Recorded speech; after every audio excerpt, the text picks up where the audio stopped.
Rain of Troy Hotline.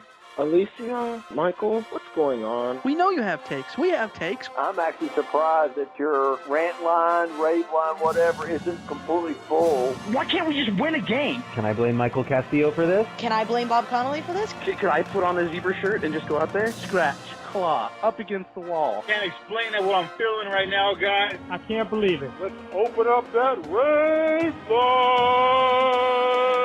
Woohoo! Oh, I can't believe USC is 7-5 again. Oh no!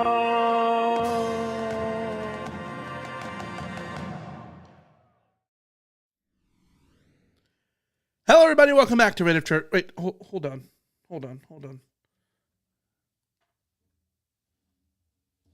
There we go. Welcome back to Rant of Troy Radio. This is the Carcast of USC's 19-13 win over the UCLA Bruins at the Rose Bowl. I'm your host, Mike Castillo, along with my co-host here in the Rant Troy studio in Los Angeles. Let's get to it. It's 11 o'clock. Alicia, welcome. Hello, everybody. Hello. Rivalry win. Can I ask you something very important? Yes. After this Carcast, can we never speak of this game ever again? Well, we do have a Fallout episode on Monday that I'm okay with skipping it, personally.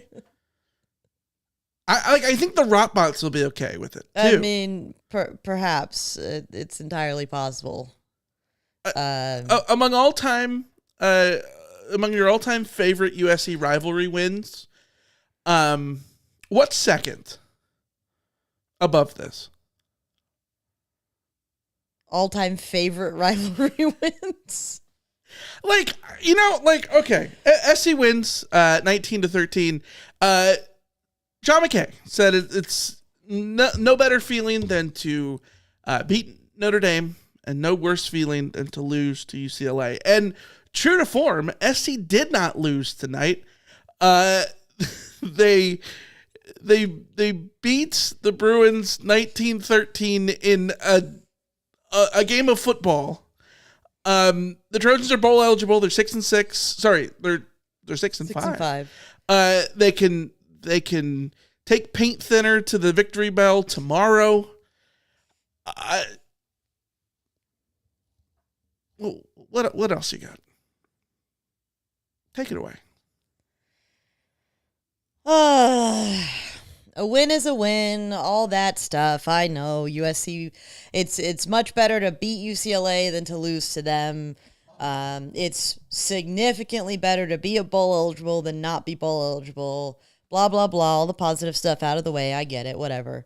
I've been speaking positively all season for reasons, for my own sanity. I'm just not there tonight. I'm just not there. I had a bad feeling going into the game because it didn't feel like it was a rivalry week. It didn't feel like USC was treating this like a game that matters. And, I put on Twitter that I thought it was just not a good sign for the program, that the only player that showed up to Conquest was Jaden Mayava. Jaden Mayava and then two staff members who are alumni, Taylor Mays and Mike Williams, who know what it means to play UCLA, and nobody else showed up to Conquest. And yes, Conquest is not a big deal, and yes, people have been dealing with the flu and all that kind of stuff, but 84 players were not dealing with the flu. Nobody else could show up to show that they give a damn about the team, about the rivalry, about any of this stuff. So I was already in a bad mood coming into this game. And the performance in this game, with a couple very distinct exceptions, just felt like another one of these duds. Like, this team doesn't have killer instinct. because this game should have been out. Like this game should not have been close. UCLA has been gutty little Bruins this season, but this is not a good football team. This is not a team that has talent to compete with USC. This is not a team that played particularly well, by the way. I thought UCLA played horrendously, shot themselves in the foot at every available opportunity. Hold on, I got to butt in really quick. With the exception of J. Michael Sturdivant. J. Michael Sturdivant was making incredible catches. But UCLA didn't even play well. Like, if you had told me that USC would beat UCLA by 6 and that it would come down to the final minute as usual, I would have assumed that UCLA played well. But they didn't.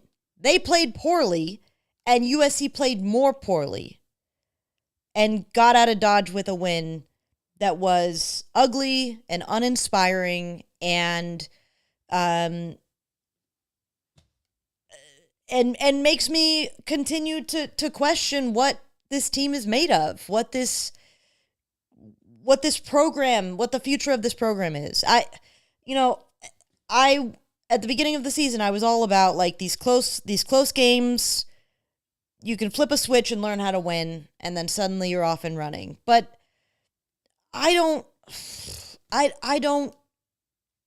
feel like this team is learning or growing or improving or getting better on considerable fronts. And like this win is entirely unsatisfying. I'm sorry, it's entirely unsatisfying. And I do want to talk about Woody Marks being incredible. I do want to talk about Eddie Saplisky being incredible. I do want to talk about that goal line stand.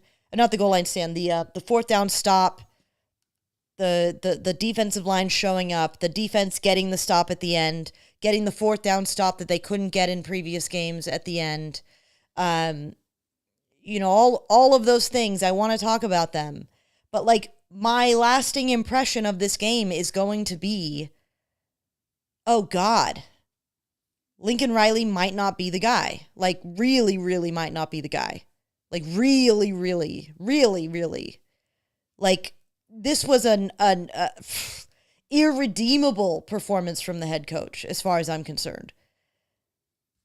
The play calling was I don't even know. Like to the point where you got to wonder if Lincoln Riley didn't want to go to a bowl game. And so he was like calling some of these fades in an attempt to tank. And it's epitomized going like early in the game. USC is at the goal line. They're in the red zone. They've already had to settle for a field goal. And they get down there again. And Jay Toya, the best defensive lineman on UCLA's team, the space eater inside, the guy who it's very difficult to run on, goes down injured. He is out for 2 plays at that goal line after first down. And USC throws 2 fades? One to the right, one to the left? Jay Toya is out of the game. And USC doesn't attack the weak spot. Doesn't make UCLA prove that they can live without Jay Toya in the middle. They don't even try? Like what is going on there? As Tim in the chat says, the substitution thing. This has been happening all season. Late substitutions, allowing a defense to slow play their substitution, burning a timeout. Like, it's week 11. It's game 11. Why is this still happening? It's game 11. Why does it look like USC clearly understands that Woody Marks is the best player on the damn field on any given play, and yet they continually go away from the run. Anytime one little play goes wrong, there goes the run.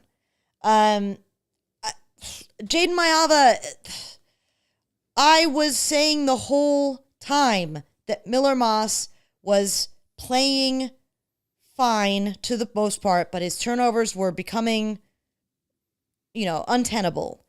But that the problem with transitioning to Maeva was that you would end up in, you add Jaden Maieva's running ability, but you don't necessarily equal what Miller Moss could do as a passer of the ball who knows where to go in this offense. And we saw in this game that all of those throwaways that Jaden Maeva had to do, that was because he wasn't identifying where the ball was going, or the guys weren't getting open, or all of these little things that go wrong. And yes, you get that scramble from him in the touchdown to Jacoby Lane, and yes, those are the things that you're absolutely looking for. But what I want to see from Jaden Maeva is USC taking advantage of Jaden Maeva. What is the point of changing from Miller Moss to Jaden Maeva if you're going to sit there and not put him in position to succeed? You're not going to run read options. You're not going to have him designed run. You're not going to confuse a defense with where the ball is going to go on any run play. Where were any of those plays? Against Nebraska, they were there. The fake pitches and all of these other creative things that USC was doing. And it's like maybe they were going super vanilla because they're trying to catch Notre Dame off guard. I don't freaking know. But whatever it was completely uninspiring. And it was wasteful of the talent that USC has. And the frustrating thing about this season, I don't think that this team was college football playoff level in terms of their talent in the trenches. I went into the season knowing that was going to be the case. But USC has so much talent across the board. Why is this the best they can come up with? Why is USC coming into a rivalry game and playing this flat and this sloppy and this unimaginative? A few weeks ago, I was looking at it going USC can beat Nebraska, and if they beat Nebraska, they can beat UCLA, and if they beat UCLA, hey, you go into the Notre Dame game, Notre Dame, USC, you throw the records out, there's always a chance that you can beat Notre Dame at the Coliseum. You never know. USC has played top 5 Notre Dame teams really tough at the Coliseum when USC is when USC is not as good as them. And there's always a chance of an upset. But now I come out of this game going there's no way. There is no way that this USC team beats Notre Dame. And I would love to be proven wrong. But I don't see it. Because I don't see any life in this program. And it's I don't know. I am as done as I have been in 3 years. I am happy that USC gets to go to a bowl game because those bowl practices are really important. But pessimistic Alicia is out in full force at this point. I can't even summon enthusiasm for USC beating UCLA at this point. I just can't. I think that, you hit the nail on the head on everything. I think that, a lot of the criticisms about play calling, I think 90% of it, and this is not just an SC thing, I think this is just this is every team. 90% of it is an agree to disagree situation. I wouldn't have done that. I didn't like the decision to go there. Or it's, I didn't like that play call because it didn't work, right? Yeah. And so that's why, when play calling is the gripe, I think you always have to sort of, try to figure out the context of, okay, so was it that the play didn't work? And if it didn't work, was it poorly designed? Was it poorly executed? Was it poorly timed? Was it whatever? Was it just a decision that you wouldn't have done, but maybe Lincoln Riley thought? Whatever it is, right? I think you can, work yourself into a pretzel in most games in any sort of direction with that. I don't think there's any way you can sit here in this game and say anything but the play calling being utterly horrific. King Po Jackson in the chat mentioned the, holding off being vanilla for Notre Dame. If that was the thought, let's logically play it out. Like, let's say that was the thought, to go very vanilla and just out execute UCLA. Well, they didn't do that. But if the thought was that SC should be able to just out execute them and be vanilla, I would imagine that the play calling still would have been different. Like, to me, the play calling in that instance would have been a lot of just inside zone, a lot of little slants, and that's not what was there.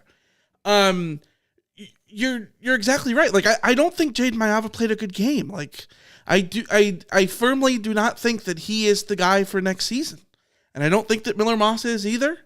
And it's hard to say whether Hassan Longstreet is the guy for next year. He shouldn't be the guy for next year. Yeah,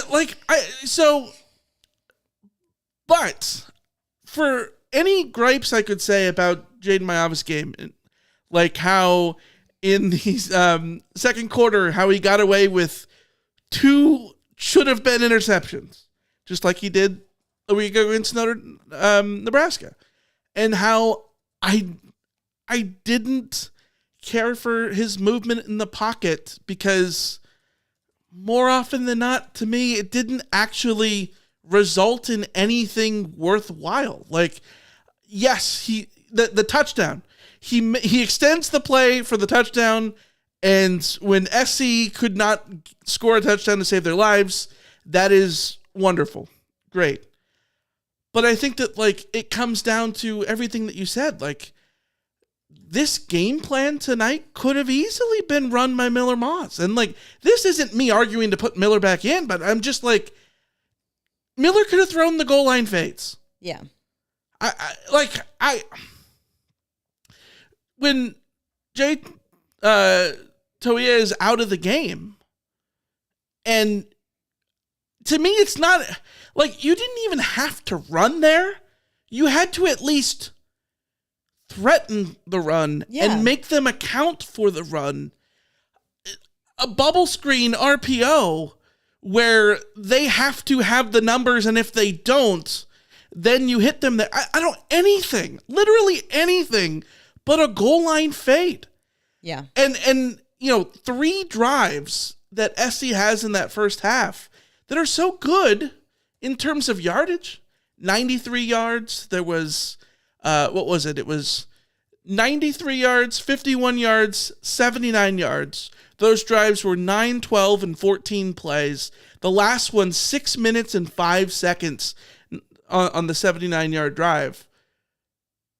That you just go to the most low percentage play. And I know that there's, a lot of talk in the chat about they're playing for a pass interference. I don't think that's why you call a fade, but it's obviously on the table, except it's not, because this is the Big Ten and they don't call pass interference. And it's game 11. By now we have learned that there is no such thing as pass interference in the Big Ten. SC won a game because there was no pass interference last week. This week they have a third down that was taken away because there was no pass interference. There was, all these goal line, they're not calling it, dude. No. They're not calling it for you. They're not calling it against you. There is no pass interference. I don't understand the goal line stuff because it's just so low percentage. I agree that if the thought process behind Lincoln Riley's thought is running it straight up the middle at the goal line isn't going to necessarily be fruitful, Like, I don't necessarily disagree with that, but your answer can't be goal line fades. You know what I mean? Like, because if your argument is that that's not going to be a high percentage play, you can't turn around and pick the most low percentage play. And, you know, I think Jacoby Lane is a player who's very talented.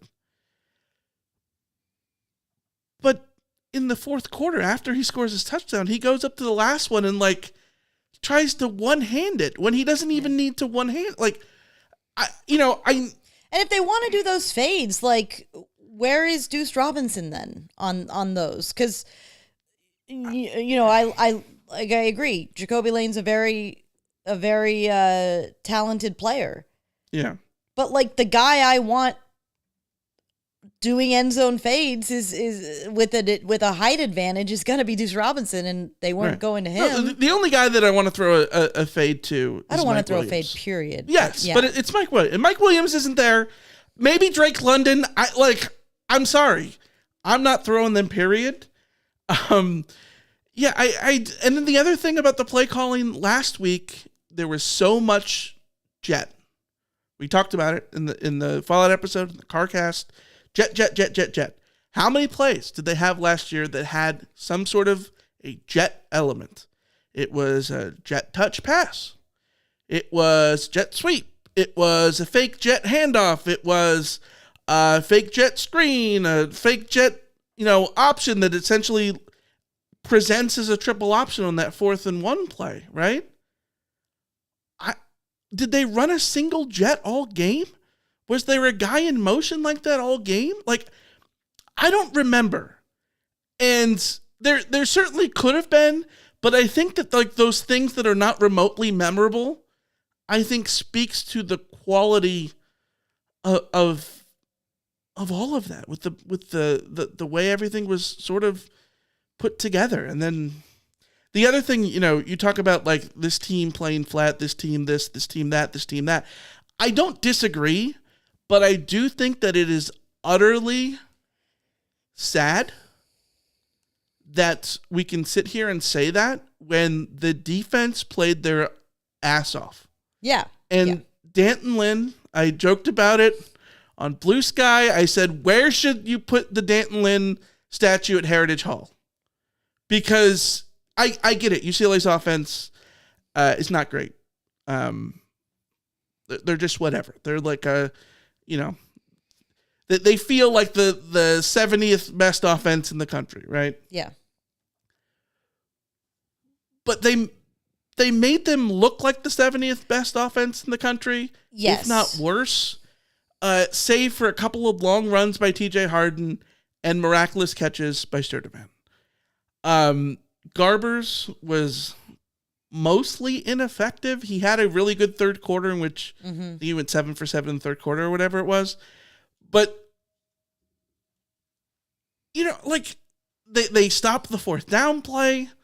They get their stops. Yes, they gave up the 10 points in the third quarter, but, like, those 10 points in the third quarter would have been totally manageable if USC if SC finishes off their drives in the first half. Because at one point in this game, SC was like 3 plays away from being up 28-3. Yeah, and you know what I mean. And realistically, should have been up by multiple touchdowns instead of being in a position where one touchdown put them behind. Yeah. But I mean, and you bring up the 4th down stop. Like, the 4th down stop is great. Again, like, I don't want people to think I'm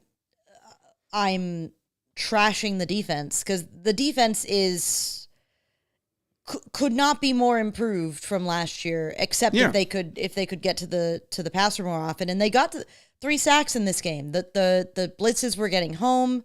Easton Mascarenas-Arnold had a couple big hits in there in the backfield. The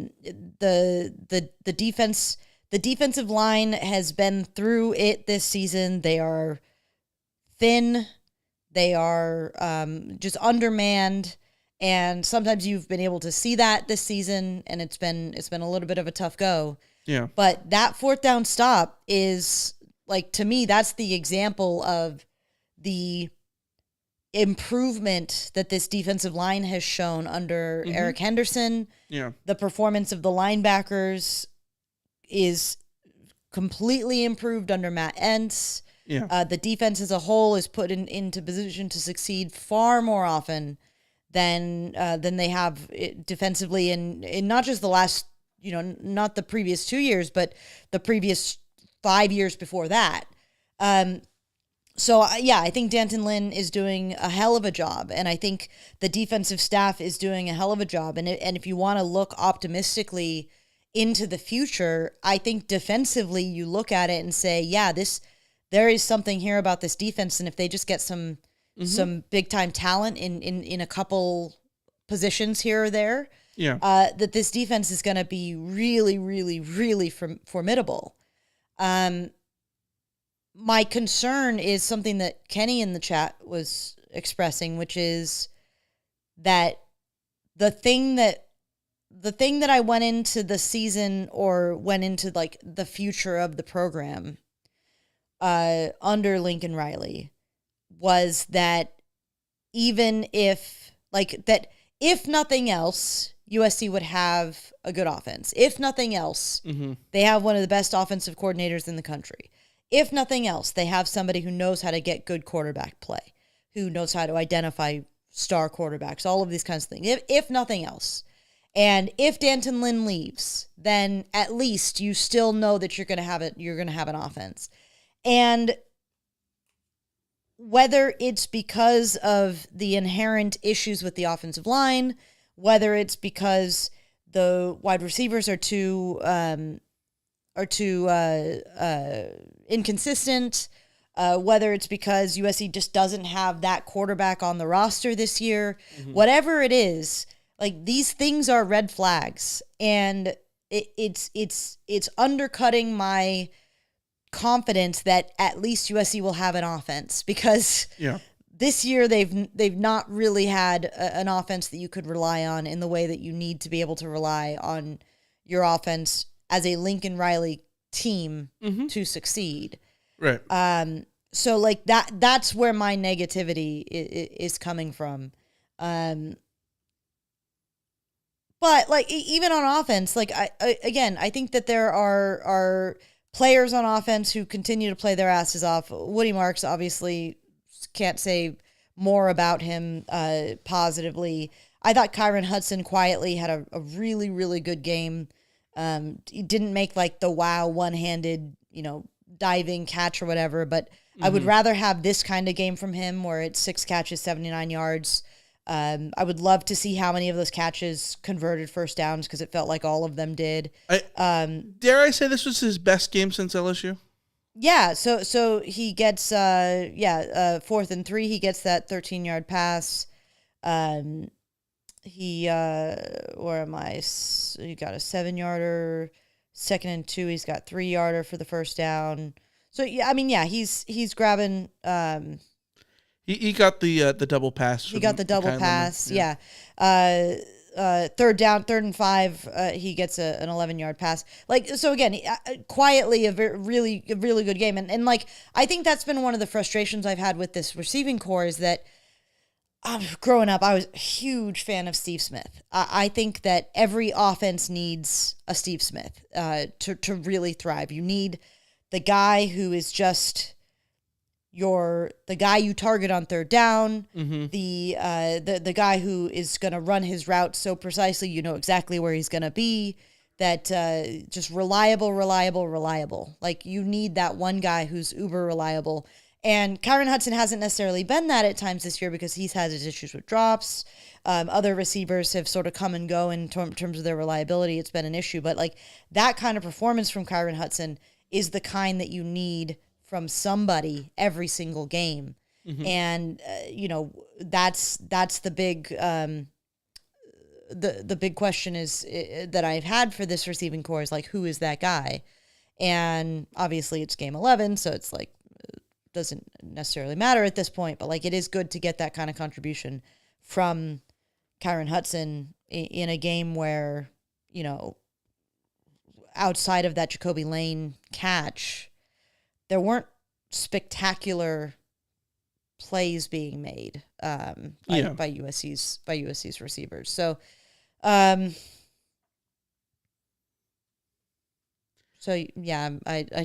know where I'm going with that. yeah, it wasn't as King Pojek in the chat says too. Like the plus side here too with Jaden Mayava, he didn't throw a backbreaking pick. He protected the football for the most part. There were a couple moments where a little could have gone a different way, but but the big thing is like no turnovers, really good for that. But then again, I just get back to like in a game where you didn't commit any turnovers, like you should be blowing UCLA out then. Yeah, like, and I think that this goes back to something that you were talking about in the middle of the game. SC finds themselves in this position over and over and over again, where they need a defensive stop to win the game.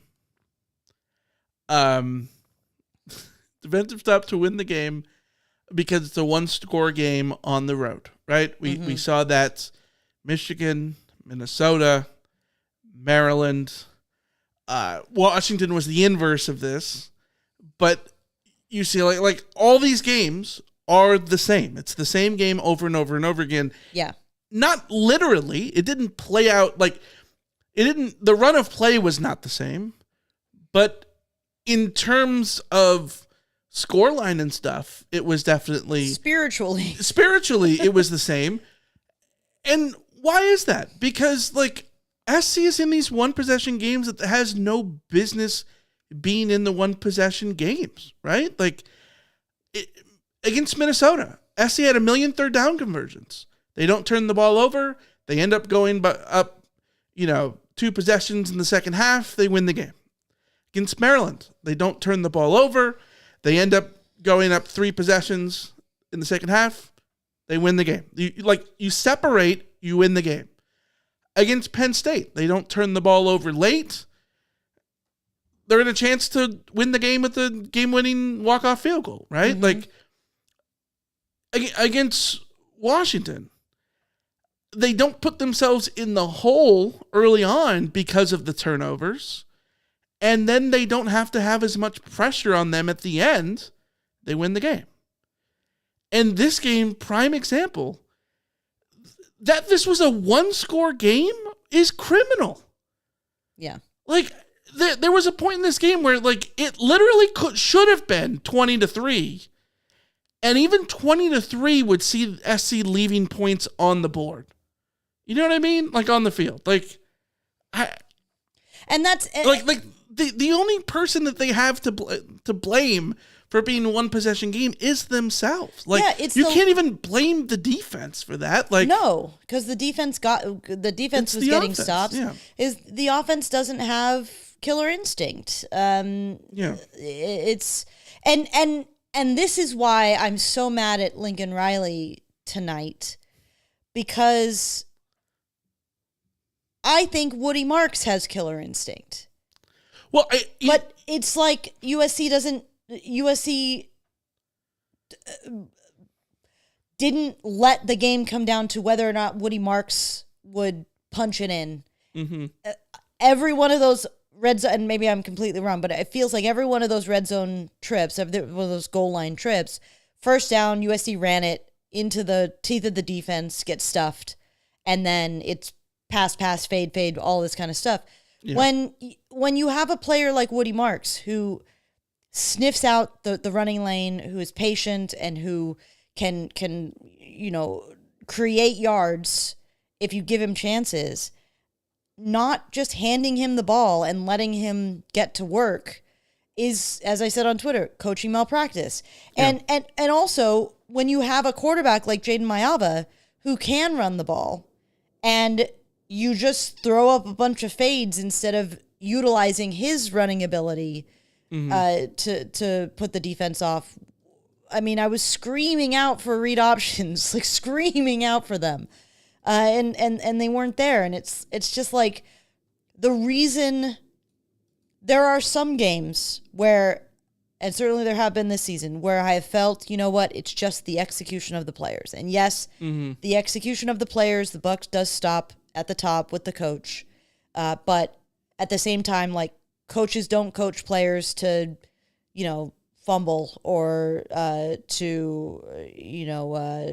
to drop a pass or like all of those kinds of things. Like there are some things that a coach cannot control.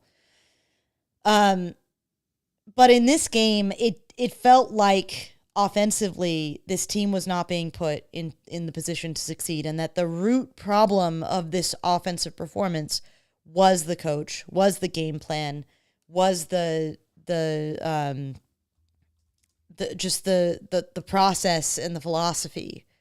And that's what's got me so down, because I do think USC has the players here offensively to score more than 19 points. Yeah. And I want to be fair to UCLA. Their defense has been pretty solid over the last month or so. Their defense has their defense isn't easy to break down. This is a defense that sort of found itself recently. But when I say that, I mean like they're a defense that it's tough to score 30 points on. Mm-hmm.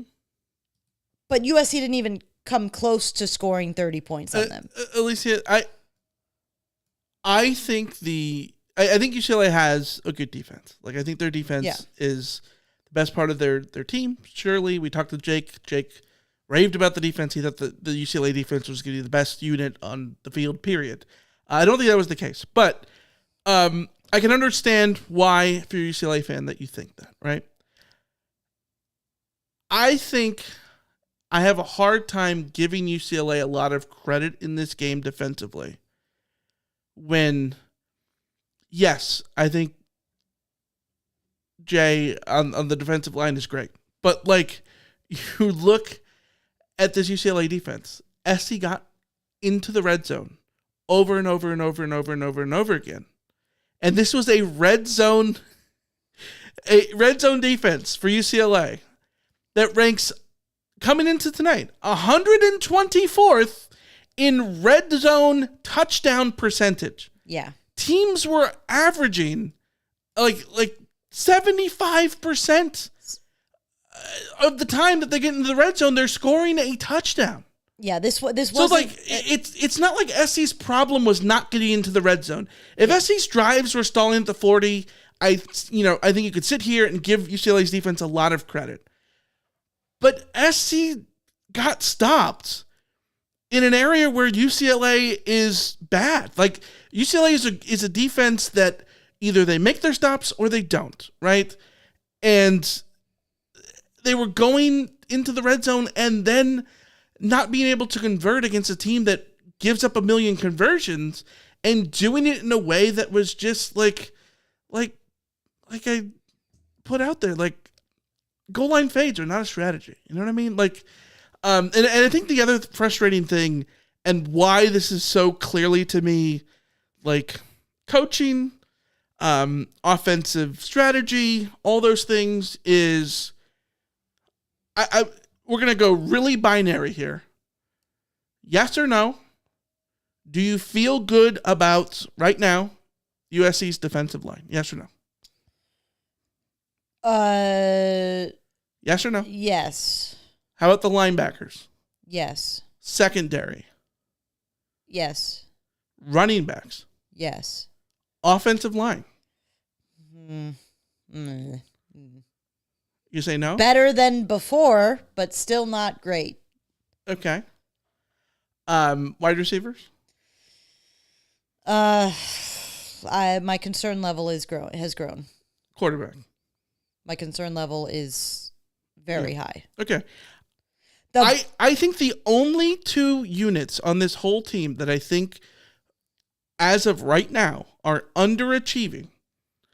Mind you, we're grading on a curve for the offensive line because they were so bad in September, right? They are much better than they were in September. In September. So, taking that into account for what it's worth, right? The only two units on this team that I think are underachieving are the receivers and the quarterback. Everything else is passing, at least passing, if not exceeding expectations. Like, the linebackers exceeding expectations, secondary exceeding expectations. Yeah. This defensive line, not great, but they are getting tons of stops despite not being a great defensive line, right? Yes, yeah. And they're very limited and beat up too. Yeah, and yet despite all of that, you put it all together, and SC needed a play where Maeva scrambled, dangled the ball out there, nearly fumbled, ran some more, threw it to Jacoby Lane, who juggled it and caught it, and that was the game-winning touchdown, essentially.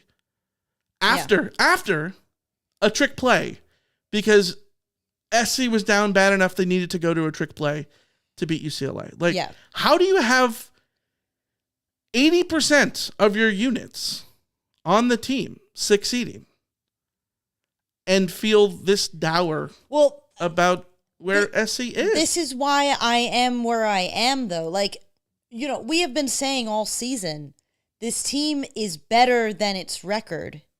This team is better than it plays or than it feels.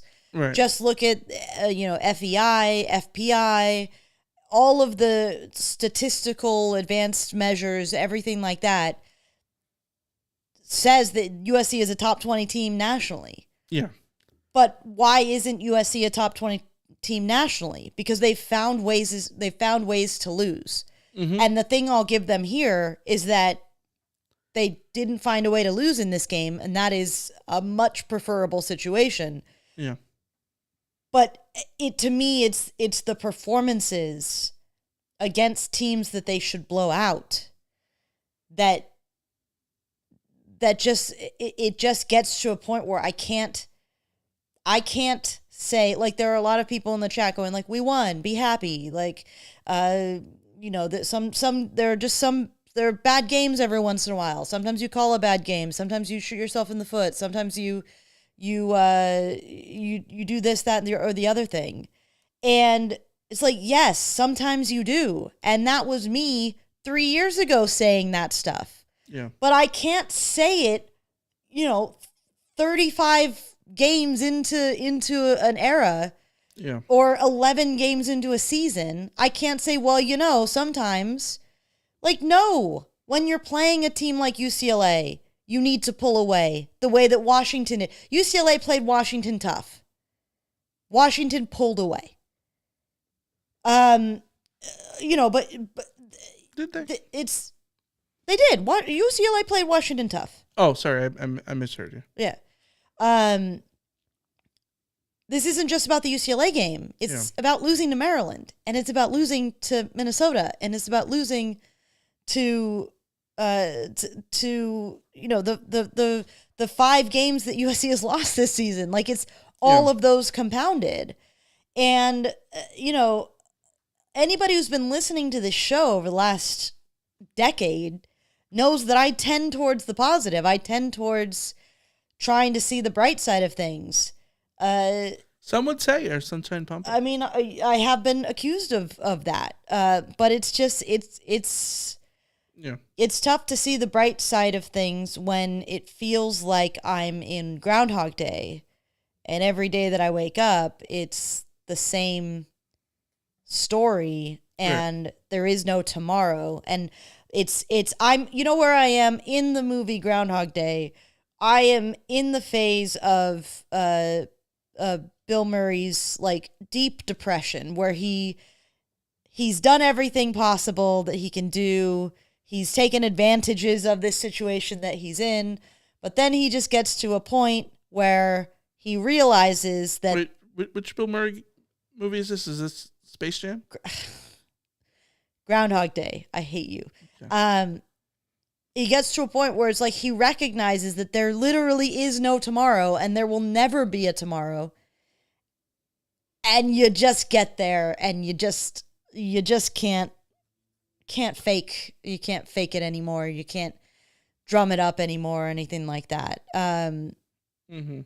I would like to be positive that that this is, I think defensively I can talk myself into this is year one of a rebuild defensively.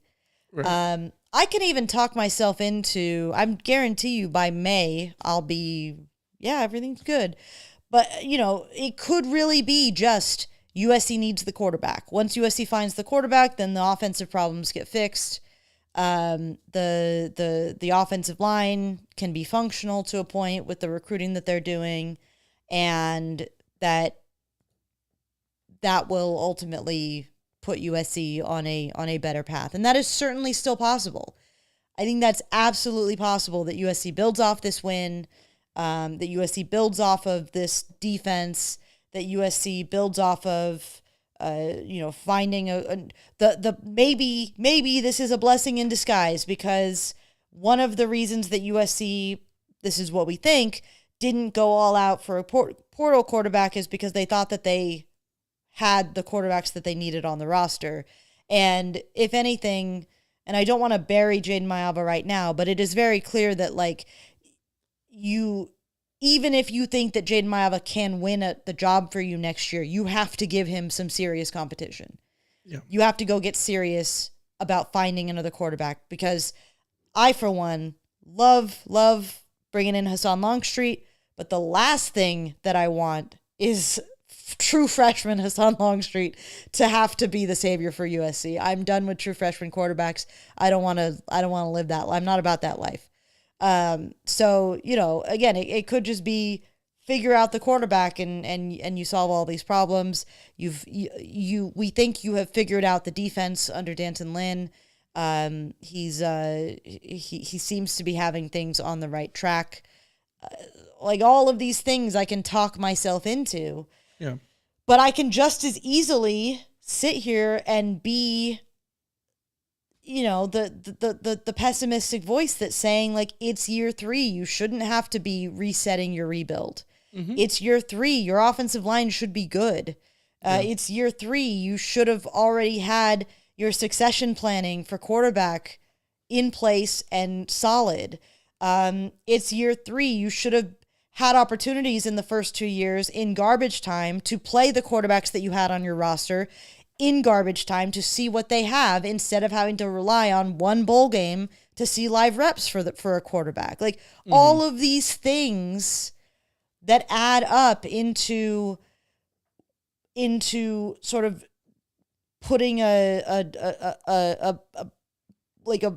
blanket on top of my whatever positivity or optimism I might have. Yeah. Yeah, and it's I don't know. It's tough. And if USC goes out and beats Notre Dame, then you know what? Next week you'll have a happy Alicia on the Carcast talking about how USC did build up from Nebraska to UCLA, and they had to get through the tough wins to then go on and do something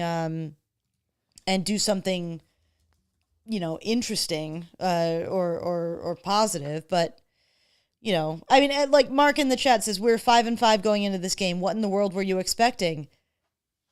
I was expecting the 5-5 team that's lost 5 games by a combined 19 points to not play down to an opponent that is 4-5 and far inferior to it. I think that we need to take, context matters here. The score, if you would have told us before the game, it was 19-13. Yeah, our predictions were not much different, right? So to Mark's point, what did we expect? I mean, I said that my prediction was 21-17. Alicia's was 24-20. It's not completely different than 19-13. It's not like we predicted SC to blow them out. It's not like we predicted some high-scoring game. None of that.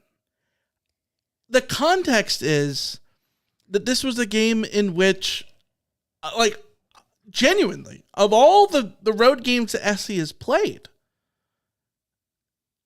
this was the poorest one that they played. We are people that talk every year about the eye test. I know wins and losses matter more than anything. It's a results-based business. Absolutely 1,000%. And beating UCLA in any context is something to feel good about. And I'm not going to sit here and say that that should not be the case. It absolutely is, especially given how dire the alternative would be and all of that. It's not that we were sitting here expecting UCLA to get blown out by this SC team that was 5-5. It's that this game, the way it played out, had no business being the way that it played out. Our predictions, at least mine, was predicated on, what did I said 20... You said 24-20. 24-20. That was predicated on, I expected USC to have 2 turnovers. I expected... And they didn't. And I expected penalties to be an issue. And USC didn't barely have any penalties. And UCLA was penalized 8 times, yes, including 3 unsportsmanlikes at halftime that put the ball at the 50-yard line. That's what for SC. You look at SC's average field position in this game was starting at their own 42. UCLA started so many drives. Like they started at they started at their own 7, their own 9, and their own 1. All of the things that would indicate that this should be, if you had told me that USC wouldn't turn the ball over, that the field position battle would be the way it was, that USC would have 3 sacks, that UCLA would be 0 for 3 on 4th down, all of those things, that USC would have 2 penalties to UCLA's 8. Right. I would have, those indications would have been USC blowout. The problem is, again, it's the eye test. This team, under the best possible circumstances, still couldn't put together a clean performance that showed that they had any sort of killer instinct or understanding. And King Pojak in the chat says, why doesn't the context of a QB's second start play in? No, it does play in. That's why I'm so pissed off. Because Lincoln Riley has a player making his second start at USC, and he's not helping him succeed. He's giving him a game plan that sucks. He's giving him play calls that suck, and he's having him play not to his skill set. When you have a specific skill set, play to your player's skill set. Set him up to succeed. It's only his second start. Why are you having him throw the ball 35 times when Woody Marks is having success on the ground?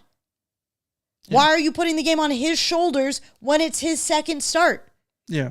That's why I'm angry. That's why I'm pissed off. Because the eye test didn't pass. And because all of these things were avoidable on the offensive side. Yeah. Jack in the chat says, aren't a ton of our guys sick and it was a raining game? I think we should show a bit more of grace here. I agree. Okay, if it's raining, why are you throwing the ball 35 times? But yes. I think that, like, I agree in principle. Yes, I agree with you. The difference is this was still a 1-score game that had no business being a 1-score game. Similarly to the Maryland game when they didn't have a flu situation. Yeah.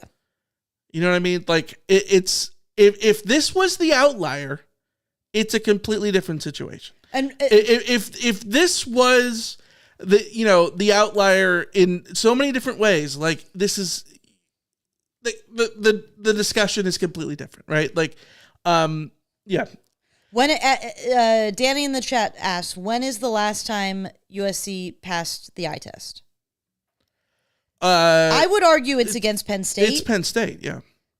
Because again, that's a strong performance against a very good team. Okay, hold on.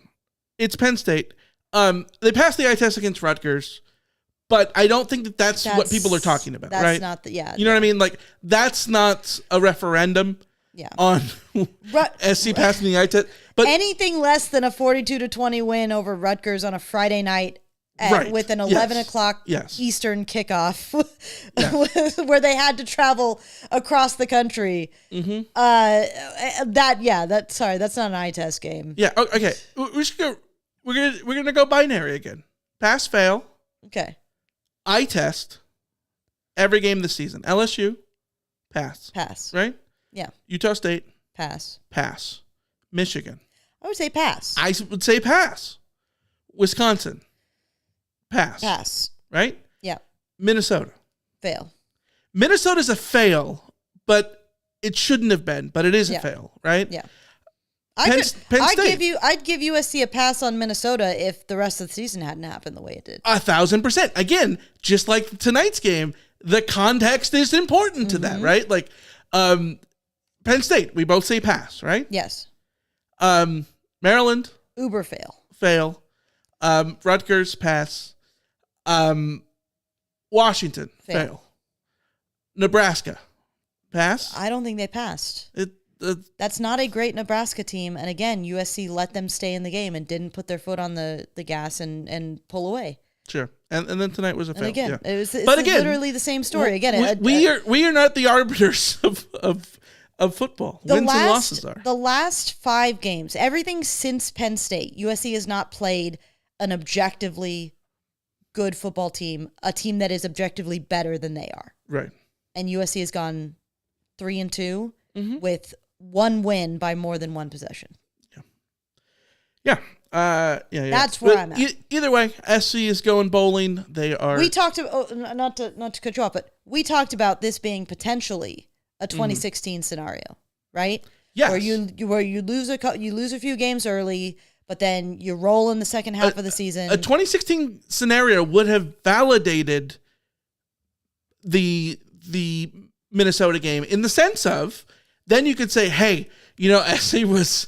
They completed 75% of their third downs. It was just those critical plays, and they didn't have Eric Gentry in that game for the first time. Like, gee whiz. Yeah. You know what I mean? But you can't say that. But that's the thing is that what set the 2016 team apart is that in that second half of the season, against a schedule that was significantly easier than we expected it to be, in a bunch of games where they were actually better than the opponent on paper, they made the opponent look like they were worse on paper. Like they took off. They took over games. They didn't even let the opponent think about being in them. And the one tough opponent that they played on the road, they went out and won. Yeah. And USC has not played a challenging opponent since Penn State. And yet they've looked the same in all of these games except for Rutgers. Like a team that's what they are. Yeah. And yes, USC is a 6-5 team. That you are what your record is. Mm-hmm. But USC shouldn't be a 6-5 team. Yeah. And yes, I am judging this team not based on 6-5, but on the underperformance of what 6-5 is. I think yes. And USC should never be in a position where winning their second to last game of the season gets them into a bowl. Yeah. That should not happen. I think that, the context is important here, obviously, because we're a context pod. That's what we are. But I think that, 6-5, what did you expect kind of thing is completely different if you're Washington in year 1 of a head coach in which you lost all your players. You went to the national championship game last year. You got a new quarterback, and you know what I mean? Like, I think they are still disappointed at their season, but they have a completely different view of a similar record than what SC does. You know what I mean? Yeah. Anyways, either way, you put it together, and SC struggled against the stat projections today, but you don't have to, because you can go over to Underdog Fantasy. And Alicia, I love Underdog Fantasy personally. I was diving into Underdog Fantasy. I downloaded the app, downloaded it months ago, but I've been playing around with it. Over 5 million Americans are playing Underdog Fantasy, and it's one of those cool things because, Makai Lemon fantasy points easily would have hit the higher today if you would have taken that in an entry, if you had made that one of your picks over at Underdog Fantasy, because Makai Lemon in this game not only has a 64-yard reception, but a nice 69 receiving yards. Very nice. And 1 for 1, 39 yards of passing through the air. pretty good for the old fantasies. So you can download Underdog Fantasy, put together a list of your favorite players going into the NFL games today, whenever you listen to this. Look at the stat projections, higher, lower. You can mix and match with NBA, NHL, EPL. I was Cole Palmer today. I was going on his stat projection for shots. Did not come through for me, but Underdog's got this thing where there's a flex, and instead of having to get all your picks to come through, you get a little wiggle room, which is great. So when Cole Palmer only has 2 shots on target instead of 4.5, you're able to get a little bit of wiggle room there. Either way, Underdog Fantasy is where you should go. Every player, every touchdown, just select higher or lower on Underdog. Download the app and use the code Reign of Troy, all one word, Reign of Troy, to get up to $1,000 in bonus cash instantly. Download the app today. Use the code Reign of Troy to get up to $1,000 in bonus cash instantly. You must be 18 plus, 19 plus in Alabama and Nebraska, 19 plus in Colorado for some games, 21 plus in Massachusetts and Arizona, and present in a state where Underdog Fantasy operates, including California. Terms apply. Void in Colorado. Concerned with your play, call 1-800-GAMBLER or visit ncpgambling.org. In Arizona, call 1-800-NEXT-STEP or text NEXT STEP to 53342 and call the 24/7 HOPE line at 1-877-8-HOPE-NY or text HOPE-NY to 467-369 if you're in New York. Alicia. Hey. We got a super chat. Big ups to Irvine Cattle Ranch. I was at the game. You speak the truth. Fight on and preach, says Irvine Cattle Ranch. Thank you. Big ups. We appreciate you. Yep. Yeah. Always great to have Irvine Cattle Ranch in the chat. And it says that this is their 20th super chat on a live stream. So way to support. Coming through. Support your peeps. Yeah. 20-point defense? Hey. More like a 20 super chat user. Yeah. Oh. Hey-o. Yeah. Yeah. Irvine Cattle Ranch is the best. Love it. Yes. Yeah. And we do try to speak the truth. I find that the truth, there are often different versions of the truth. And there's the truth, there's the whole truth, and nothing but the truth. Nothing but the truth, and you can't handle the truth? Yeah, something like that. Yeah. No, but more, it's just like truth is we all want to believe that like truth is just what it is, but truth is also subjective to a point, and especially in sports, because you can look at anything from a lot of different sides and make your judgment based on which direction you're sort of looking at it. It's part of that is why I am the way I am, because when I look at a game, I very rarely look at it from one perspective. This is why the optimistic and pessimistic Alicia thing exists, because I am very capable of at any moment of thinking, okay, what's the pessimistic way to look at this and what's the optimistic way to look at this? And I don't think either of them are false, because they're just reality somewhere in the middle. Yeah, they're somewhere in the middle. So it's just that's just the way that I see the world, at least, and the way that I see sports. And I think that makes it I think it makes it difficult sometimes, because people like to see things in binary, and I hate doing that. So, like, I'll stop asking. Yeah. When things are our thing is always, things are never as bad as they feel or as good. And so, like, when I'm on here being all boo-boo face, then yeah, it's not as bad as I'm saying it is. Yeah. But also hey, better boo-boo face than boo-boo the fool, right? This is true. Yeah. All right, the thing I wanted to bring up here is I want to talk about college football as a whole, because God, you think Reign of Troy is negative tonight? Reign of Bama can't be faring well. How about Reign of Provo? Reign of Provo. Yeah, Reign of Provo's having meltdowns. Yeah, they're saying frick in the chat so many times tonight. You have no idea. Let's Reign of Bloomington. Not happy. Even though my hot take, Indiana, biggest winners of the day. Biggest winners. Yeah, because the SEC ate itself alive, and Indiana's loss to Ohio State doesn't look so terrible anymore. They don't have to play in the Big Ten championship game. 11-1, coast right on in, baby. Yep. Yeah.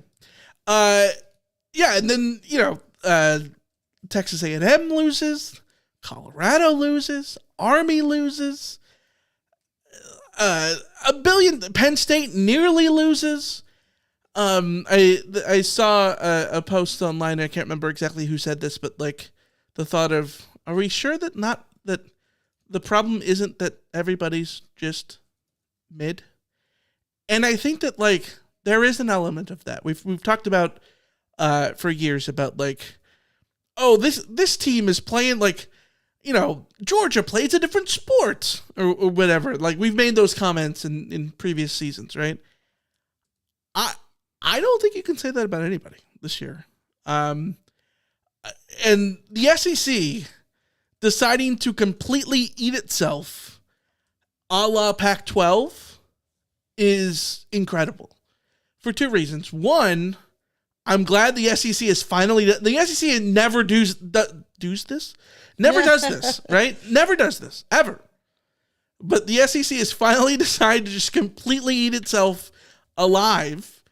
I love the Pac-12, and you know what that means. Get ready Tuesday night for all the conversations about, like, you see, it's just harder in the SEC. It's just harder. Mm-hmm. Like, these 8-3 teams, you gotta put them in. Mm-hmm. Over 10-1 SMU. What are you doing? What are you doing? And imagine how much more the SEC would eat itself if they played a 9-game conference schedule, where all of them had an extra loss. Hey. Yeah. Big ups to Georgia playing UMass this week. Yep. Big winners of the week. Big winners of the week. Also big winners, my dad, because next week, SC Notre Dame, Saturday, Thanksgiving Saturday, kicking off at 12:30 on CBS. That's like my dad's like dream. I'm going to be honest. I'm so sick of these 12:30, 1 o'clock kickoffs. It is not my ideal time to be watching USC football. I hear you.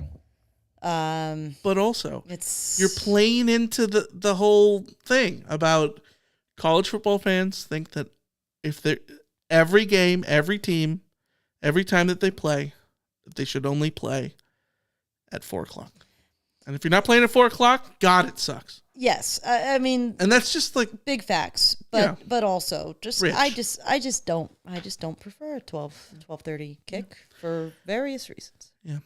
Bowl games. Talk about bowl games. SC is going bowling. Hey, set the pins. And that does matter, and it is a big deal. Like I'm gonna throw out. It's more practice.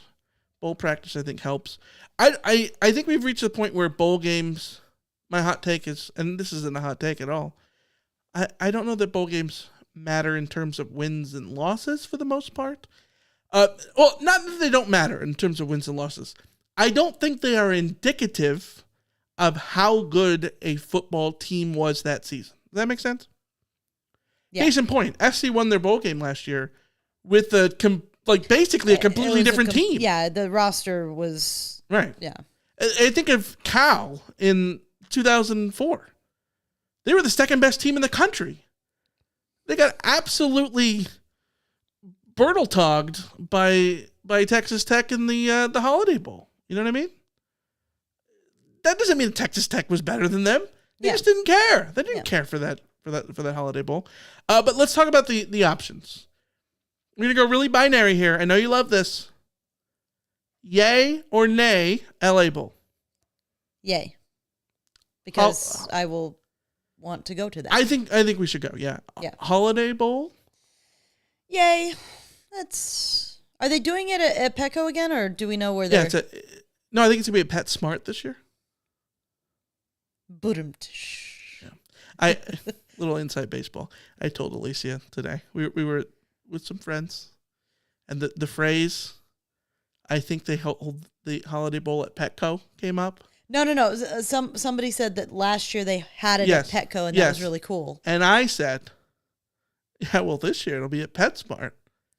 And I didn't hear this. Nobody heard this at the table, and I just sat there. Now you're just outing yourself. I'm outing myself because it's embarrassing. But it was like one of those things. I'm like, you had the punchline, you got the laugh from me, and now you're outing yourself that I knew the punchline already. And I know. Yeah. I know. All right. Sun Bowl. You're gonna do it. You're gonna do it. Nay. Okay. The only thing that would have me thinking yay is that we had discussed the possibility of doing a road trip out there, and I love a road trip. So the temptation, but also I don't want to have to arrange to get off of work. Sure. For the days before New Year's and probably after New Year's and all of that kind of stuff. So that's a big no. The Sun Bowl should be an absolute huge no, but I'm going to sit here and say it's a yes. It's a yay. Why? 3 reasons. For the funniness of it. It's hilarious. It is hilarious. Like, it is the place where SC goes to die. The most disappointing bowl season since 2012. This has been the dumbest football season you've ever seen in your life. The correct end is for it to end in a blistery, windy, sleety El Paso. That's the fitting end for this. So I think it would be funny. It would be funny, like in a tragic, funny way. And then the other reason is I have a lot of family connections there. My grandma was born there. My grandpa died there, and a couple of my favorite USC teams have died there too. Yeah. So I don't have family in El Paso, but I believe that the town where family of mine came from in Texas is somewhat near El Paso. I just don't remember the name of it. So ask my mom. I think next time we see your mom, we should ask. Because I'm pretty sure that's not the case. No? Where do you? I'm pretty sure that they were farther north. Oh, okay. And Texas is a big state. Texas is a big state. I'm willing to be wrong on this. Okay. We will see. Out. All right. Just throw out another thing. I don't think there's any chance of SC going to the Alamo. But Vegas? Where are you at Vegas? I'm big on Vegas. I don't think there's any chance of USC going to the Vegas Bowl because it got raised up in stature, I believe. Yeah, but if Oregon makes the playoff, if ASU makes the playoff, if Colorado makes the way the bowls are this year, Colorado and ASU can't both make the playoff. That's fair. If the way that the bowls work, it's SC's bowls are still the Pac-12 bowls because they haven't redone all the bowl bids throughout the country. Yeah. So it's still the Pac-12 bowls. And then as we were chatting with Kenny earlier about like maybe there's something like the Alamo, right? Like would they want to take Colorado against Texas Tech or something? I don't know, just throwing names out there. Maybe they wouldn't because it's a conference game. I don't know. And maybe that could be weird. The teams move up and down. I don't know. I feel like anything is possible. So because of that, just get ready. Oh, here's another one. The Independence Bowl. Where are you on the Independence Bowl? I don't even know where the Independence Bowl is. Shreveport, baby. Oh. It's the home of the Booties. It'd be different. It'd be new. What happens when you're walking through Shreveport and they're just like John David Booty signs everywhere? They gotta Frankly, be, right? if USC is in a bowl that isn't sponsored by a breakfast cereal, by a breakfast food, then it's pretty much just meh to me. All right. Give me Pop-Tarts. What's the LA Bowl? Isn't the Gronk Bowl or some stupid stuff? It's not Jimmy Kimmel anymore. No. What is it? The LA Bowl. Someone in the chat's gonna beat me to this Google. Oh, by the way, Rama Murdy clarified that the Holiday Bowl is going to be at Snapdragon this year. That's the I've got Snapdragon. San Diego State. Yes, and their soccer teams there. Yeah. I have a Snapdragon take. Hmm. I hate the design of it. Huh. I don't know the design of it. It's like they built the stadium to have like overhangs, like partial roofs, like Husky Stadium in Washington. Yeah. But then didn't install them.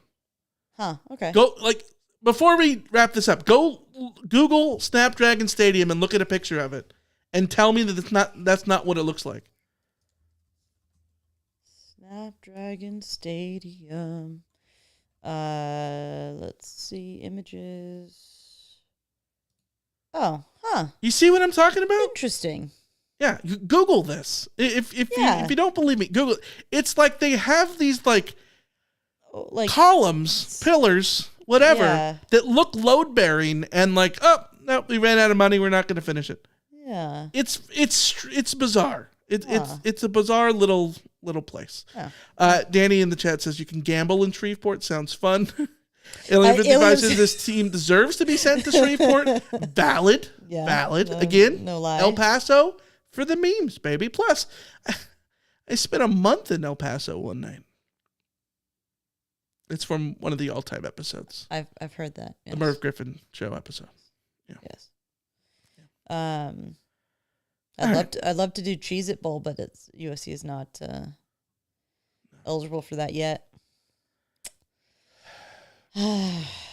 Of all of the bowls available, I think that the Vegas Bowl would be fun, but the LA Bowl is the one I want most because that's the least amount of thinking I have to do to go to it. Let me throw this out there though. Vegas Bowl would be against the SEC. Mountain West champ. Sorry, I'm talking about the LA Bowl. LA Bowl. Which is the LA Bowl is formerly the Vegas Bowl, by the way. Yes. The LA Bowl would be against the Mountain West champion, which very well could be the runner-up. Yes, which would expected to be UNLV. Yes, because it's most likely that the Mountain West champ, if it's Boise State, gets into the playoff as the highest G5 team. So this begs the question here. Would that be a scary matchup? SC playing in the LA Bowl against a motivated team like UNLV versus say let's say that SC does go to the Vegas Bowl. I'm looking at it right now. The latest projection from CBS Sports. This comes from last week.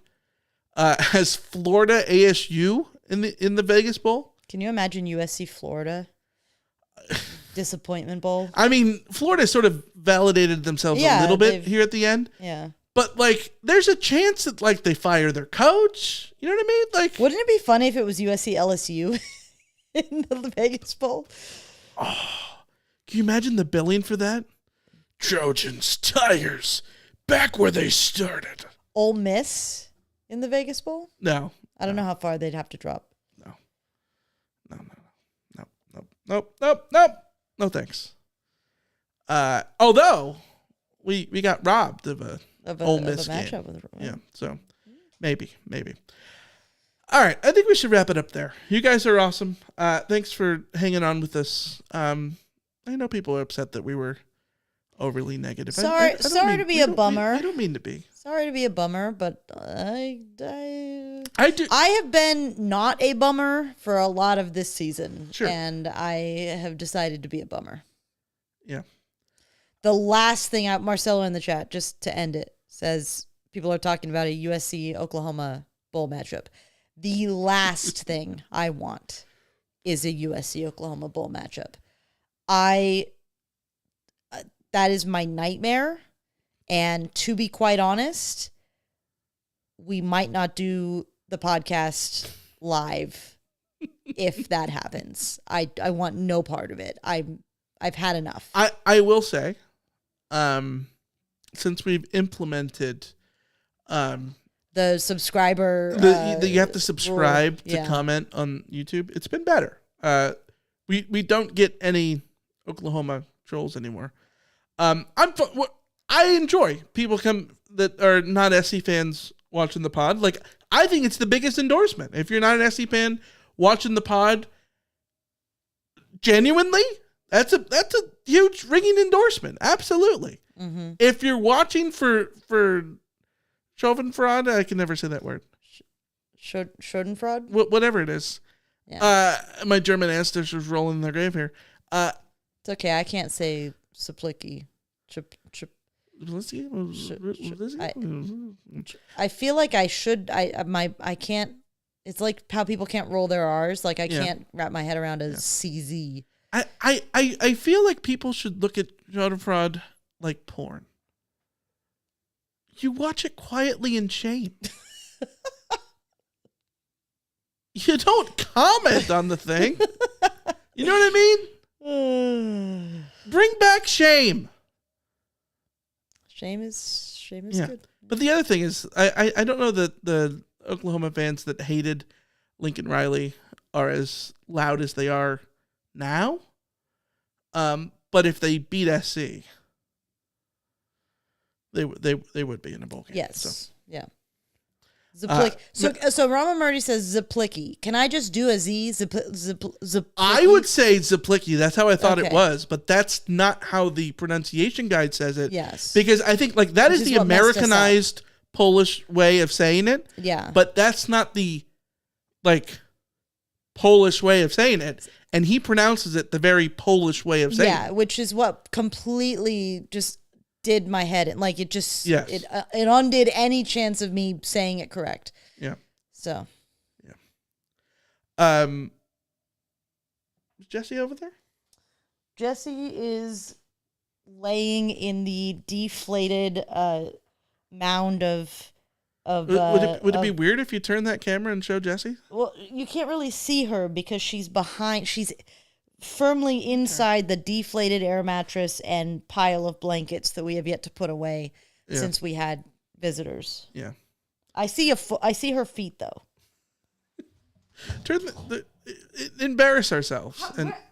Honestly though, I can't figure out how she's laying. All right. Well, hold on. I can't see what this looks like. Oh no, now I see her. Okay. I thought she was part blanket. All right, turn the. I will. You have to. I have to tell you. You have to direct me. Okay. So there's combo, maybe, and there's the deflated pile of air mattress, and that's Jesse. Jesse. See ya. Oh no, she's just out. She just doesn't even care. Nope. Wow. Okay. Wow. Okay, Jesse. There she is. Oh, go up. There we go. There we go. Jessie. There she is. Looking all like, why are you looking at me? What did I do? So there's your Jessie cam for the. See, she's very tired. All right. No judgments on us having a mattress there for the last week that we haven't dealt with. So, all right. Well, the real reason is we need to determine whether or not that air mattress is dead or not. Like yes. We need to figure out if there's a hole, and we just haven't done what we need to do to figure that out. So it stays there. Yeah. All right. Until next time, until Monday, we'll be back to not talk about this game. Remember, because we're not talking about it anymore. This game. Yeah. We're going to talk about this game probably. But yeah. Email address randomtroy@fanside.com. You know where to find us on social media and all that stuff. Phone number 818-643-7227. Underdog Fantasy. Use the code Reign of Troy. And that's going to be it. Until then. And don't forget, UCLA sucks. Sing the rest of it. Why don't you tell me what's going on? Why don't you tell me who's on the phone? Okay, wait, we'll shut up. Don't say that you love me. Tusk, real savage like bitch. UCLA sucks. I don't think Jake's clipping this. All right. He might, because All right, we'll see you guys next time. See ya. See ya.